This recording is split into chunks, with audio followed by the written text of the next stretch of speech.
আমরা এখন আপনাদেরকে দেখাবো ওই গাম কিভাবে লাগাই খুব সূক্ষ্মভাবে। আমরা এটাতে এটা হচ্ছে আইপিএস ডিসপ্লে, এটাতে লাগাবো যে ব্ল্যাক গাম, যেন গাম বাইরে না যায়। খুব সূক্ষ্ম এবং চিকন ভাবে পুরো বিটটাতে আমরা দেবো। দেখেন আমরা খুব আস্তে আস্তে পুরো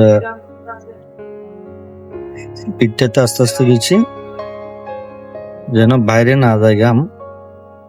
এমনকি অতিরিক্ত গাম দেওয়া যাবে না, অতিরিক্ত গাম দিলে আপনার ডিসপ্লের জন্য ক্ষতি হবে, যেটা টাচ উল্টাপাল্টা কাজ করবে, গাম ভিতরে ঢুকে যেতে পারে। খুব সাবধানতার সহিত চিকন করে গাম লাগাবো।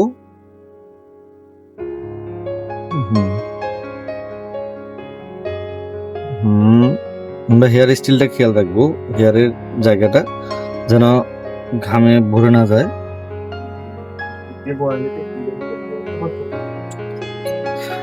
আমরা মাঝখানে ঘাম দেব না, কেন এটা আইপিএস ডিসপ্লে।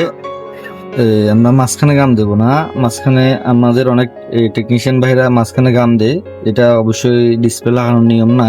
ডিসপ্লে এভাবে এই সিস্টেমে লাগায় না, ডিসপ্লে লাগায় যে আইপিএস ডিসপ্লে চারপাশে গাম থাকবে, মাঝখানে খালি থাকবে, মাঝখানে কোনো ধরনের গাম দেওয়া যাবে না।